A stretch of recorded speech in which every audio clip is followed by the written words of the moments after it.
에 대해서 공부해 보도록 하겠습니다. 네, 저는 정윤수가 아니라 서정윤입니다. 일단은 C 언어에 대해서 특징 먼저 설명을 하고, 그 다음에 메모리 배치 설명하고, 컴파일 순서, 시그널, 프로세스, 스레드 설명한 뒤에 동시성은 범위가 너무 클 것 같아서 이거는 필요하다면 그 수요에 따라서 별개로 구성을 할지 말지 그때 결정하도록 하겠습니다.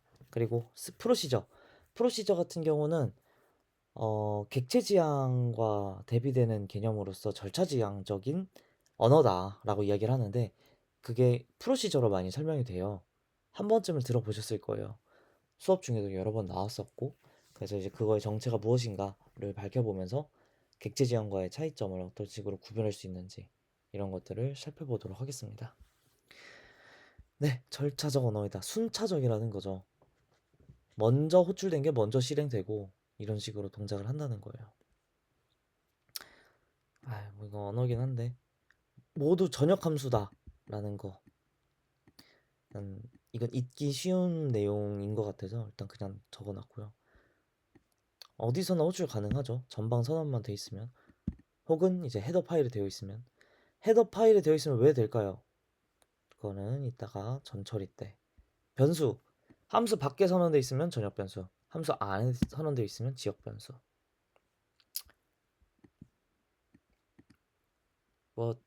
네 이거 볼게요. 메모리 배치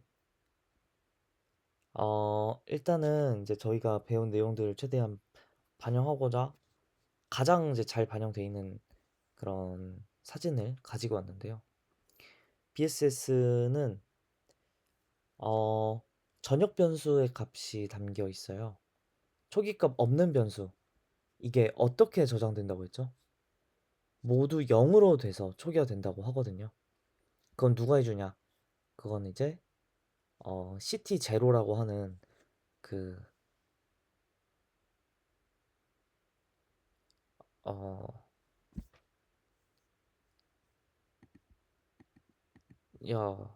CTR no 죄송합니다. 정정할게요. CRT 0 얘가 동작을 하기 때문에 얘가 동작을 하면서 전역 변수에 초기화되지 않은 전역 변수의 값을 0으로 초기화를 시켜주는 거죠. 네. 이 내용은 삽입하도록 하겠습니다.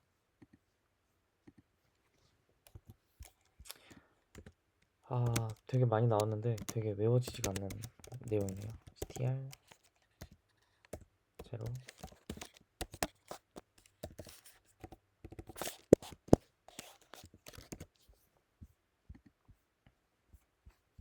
링크도 같이 올려놓을게요.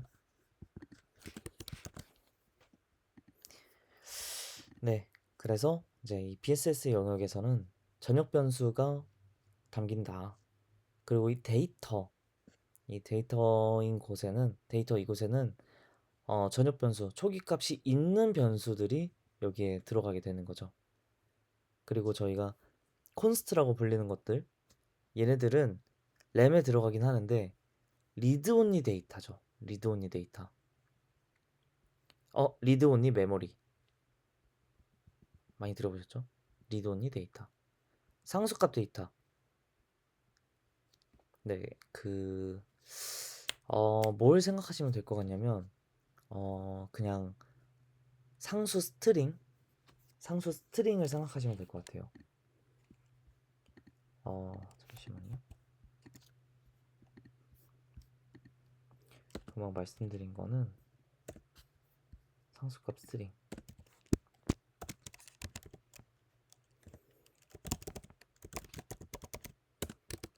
약간 이런 거죠. 잘 캐릭터 스트링 헬로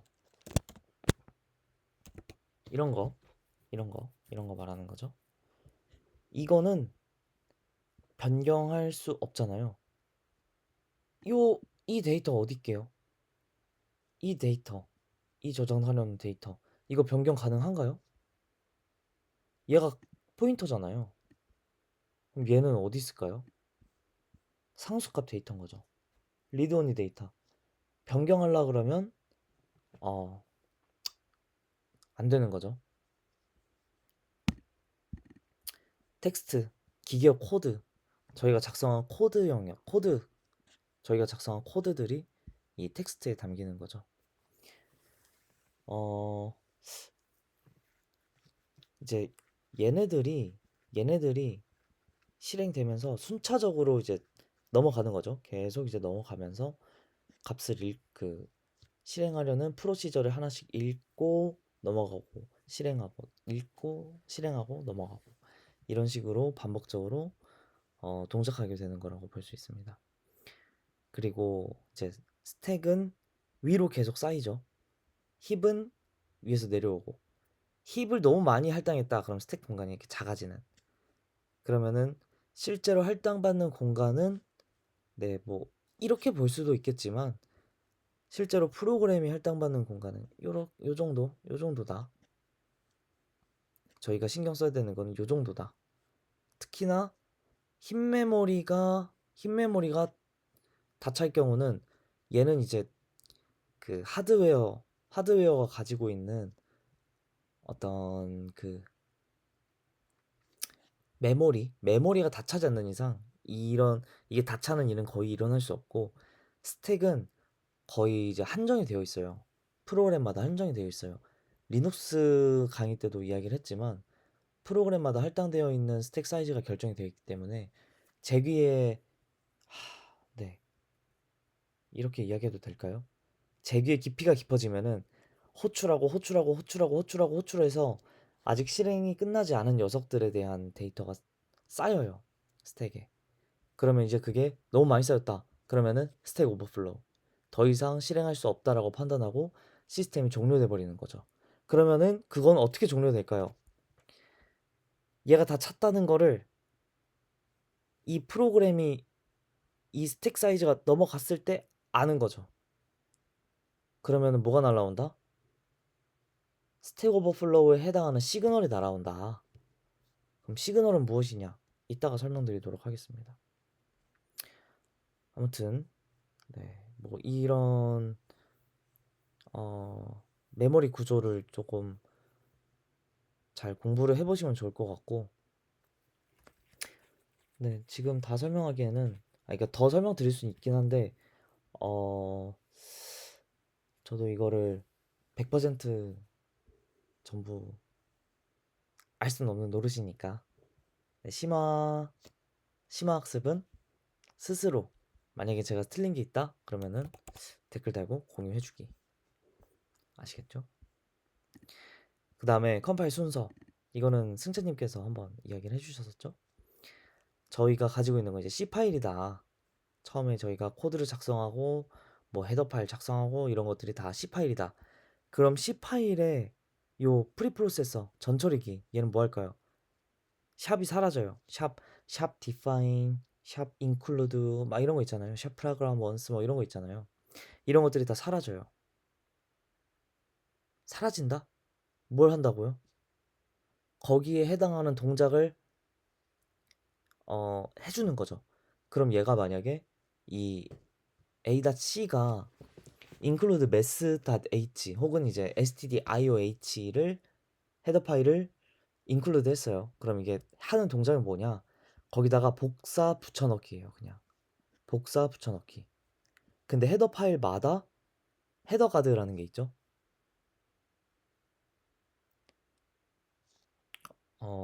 if나 define 뭐 혹은 프라그마 once 이런 것들을 통해서 같은 헤더 파일을 참조하더라도 같은 내용이 중복으로 동작되지 않도록 하는 어, 그런 동작을 이제 헤더 가드가 보장을 해주는 거죠. 그럼 프리프로세서를 마치고 나면 이 a.i 파일이 생성이 돼요. 그러면은 이 i 파일은 컴파일러의 컴파일 대상이 되는 거죠. 이 전처리기의 이 매크로들이 모두 풀려요. 디파인에 대해서도 설명을 드리고 싶은데 간단히 설명하자면 define a A, B, C, D 이런 식으로 해놓으면은 이 A라는 대문자, 소문자 구분을 하죠. 이 소문자로 할게요. 소문자 A에 대한 소문자 A, B, C, D 얘로 모두 대체가 되는 거예요. 이 define을 설정해주는 순간 그 파일의 하위 텍스트들이 모두 대체가 된다. 그래서 define 할 때 예를 들면 이제 max value 뭐 300 하고 콤마 한번 닫아보세요.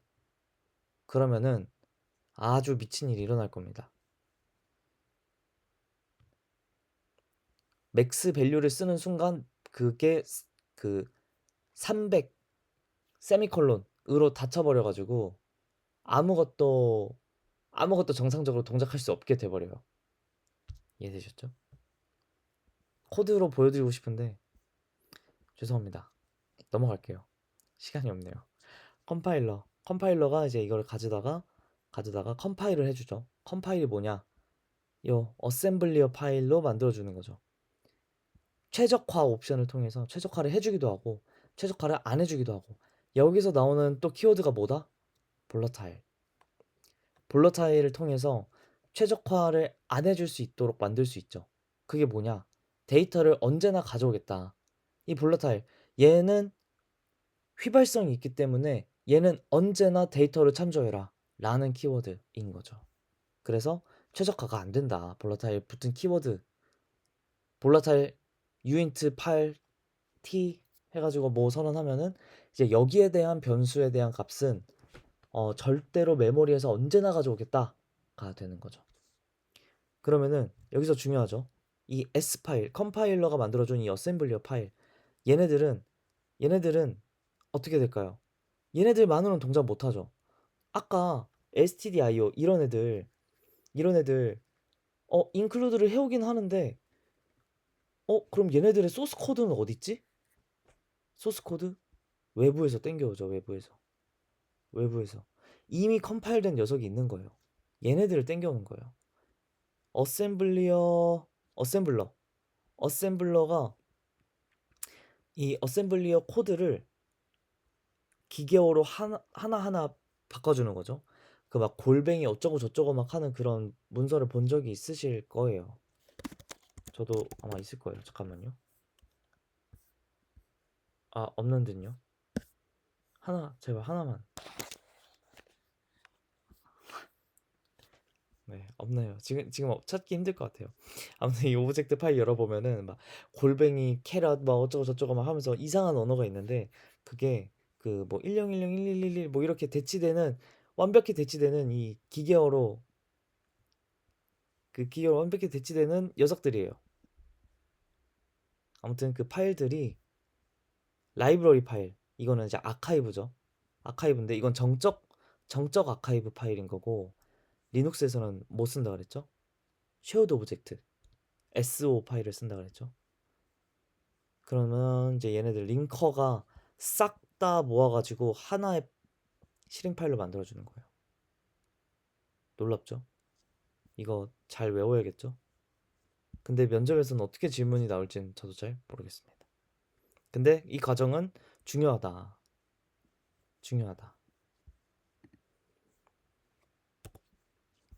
시그널 뭘까요?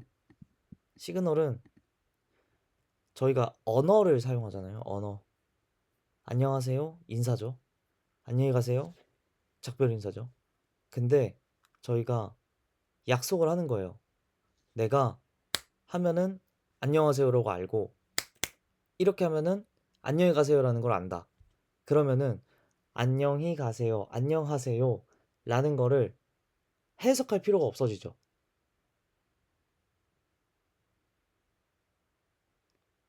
시그널의 목적은 약속이에요. 약속. 프로토콜이라고도 볼 수 있는 거죠. 그러니까 모든 프로세스 간에 정말 긴급한 메시지를 준다. 그럼 메시지를 처리하는 동작이 필요해요. 그게 이제 파싱이라는 거고 이 파싱이라는 동작조차 최소화시키자라고 해서 만들어 놓은 게 시그널이거든요.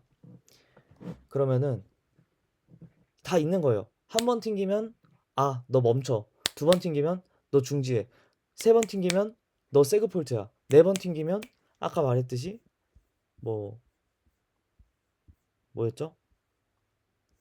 아, 이미 몇 번 지나갔나요? 녹화 현재 녹화 이전인가? 아무튼 어떤 맞네요. 스택 오버플로우도 같은 방식으로 되게 긴급하게 중지시켜야 되는 내용이기 때문에 이런 내용들은 모두 정의가 돼 있는 거예요. 이 시그널이라는 게. 물론 다 OS가 있어야 가능한 이야기죠. 프로세스. 프로세스는 뭐냐? 프로그래밍 익스큐션. 죄송합니다. 실행 중인 프로그램을 프로세스라고 하는 거죠. 얘네들은 이제 각각의 스택을 갖고 있고 프로그램 메모리를 갖고 있고 이제 그 프로세스가 갖고 있는 이제 모든 메타 정보들이 있어요. 걔네들을 이제 어 포크 해가지고 이거를 복사한 다음에 새로운 프로그램으로 치환하는 이그젝 함수들이 있죠. 이것도 참 중요한 내용인데 여기서는 뭐 쓸지 안 쓸지는 잘 모르겠어요. 포크하고 이그젝하고 이그젝도 종류가 많아요. 이그젝 V, 이그젝 E, 이그젝 VE 막 이런 게 있는데 아무튼 이그젝 함수라고 생각하시면 되고 이 포크로 분기된 녀석에 대한 실행을 어떤 걸로 그냥 치환해버리겠다라고 해가지고 이 프로세스 생성에 대한 부하를 줄이고자 만들어진 그런 시퀀스라고 생각하시면 될 것 같아요. 이 이그젝을 바로 해버리려고 그러면 이그젝 너무 갔나요? C 언어가 아닌데 이러면 네, 이그젝 ls 같은 거 ls 아시죠? 그 리눅스 ls 리스트 목록 보여주는 거 ls를 바로 실행하려고 그러면은 이제 ls에 대한 실행 파일을 이제 다시 읽고 메타 정보 생성하고 이거 얼마나 할당할지 봐야 되고 이런데 이제 포크는 그냥 복사만 해버리면 되니까 훨씬 경량화된 시작을 할 수 있다라는 거죠. 경량화? 네, 그 프로그램을 안 읽고 그냥 냅다 실행한 다음에 치환해 버리는 게 훨씬 간편했다. 여기에 대한 정확한 동작을 알고 싶다. 그러면은 네, 이 키워드로 찾아보시면 됩니다. 스레드는 그냥 경량 프로세스라고 생각하시면 돼요. 프로세스가 말씀드렸다시피 어, 부하가 커요. 부하가 크기 때문에 어, 스레드라는 걸 생성한 거죠. 그러니까 이 개념 자체를 프로그래밍적으로 만들어낸 거죠. 그래서 PSL을 통해서 리눅스 환경에서는 이제 스레드를 확인할 수 있거든요. 스레드는 뭐가 좋냐?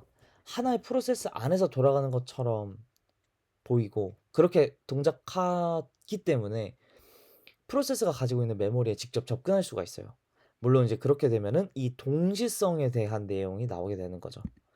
여러 개의 스레드가 동시에 동작한다. 같은 메모리를 참조한다. 뮤텍스 필요하고 혹은 이제 프로세스에서 뭐 분기된 프로세스에서 뭐 공유할 내용이 있다. 그러면 이제 세마포어를 사용해서 동시성을 처리하고 동식성 이거 진짜 중요해요. 이거 컨커런시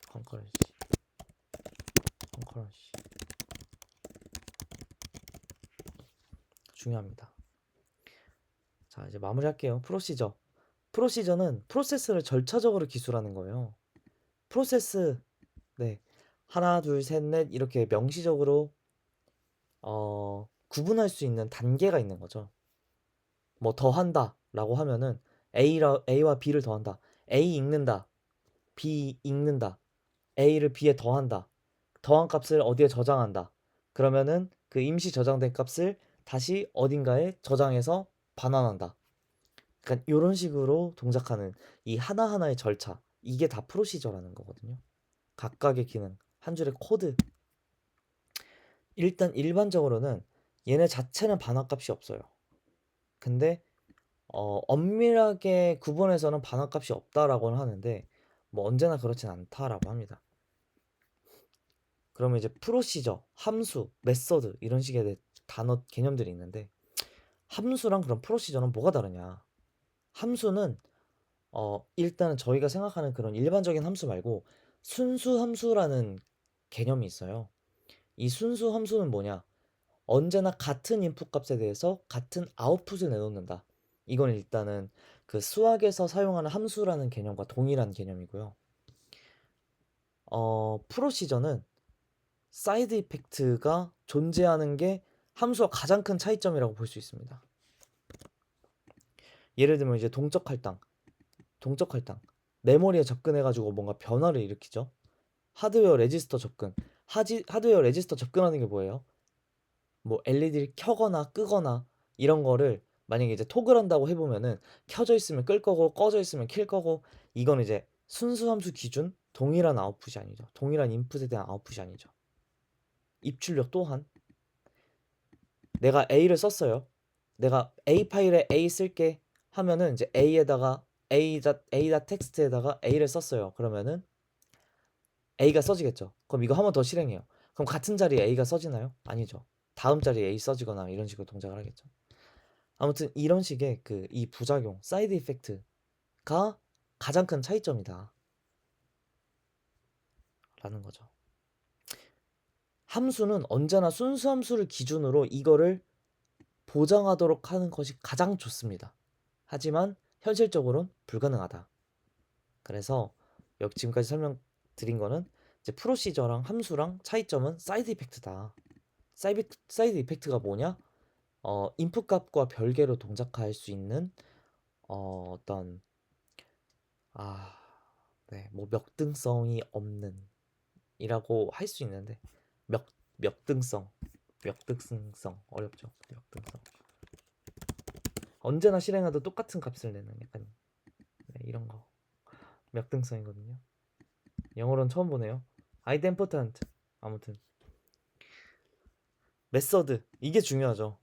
프로시저랑 가장 대비돼서 나오는 개념, 프로시저나 함수와 대비돼서 나오는 개념이 메서드인데, 얘는 이제 객체 지원 관점에서 함수와 분리하기 위해 만들어진 개념이에요. 메서드라고 해서 프로시저가 없을까요? 메서드도 함수 내에서 메서드도 이제 그 프로그램 내에서 실행을 하니까 아무튼 순서가 있을 거고 순차적으로 동작을 하지만 그렇게 보지 않겠다라는 거죠. 그런 개념을 따로 뗀 거죠. 어떻게 보면은 이제 어 프로시저가 뭐 하위 개념이라고 봐야 되나요?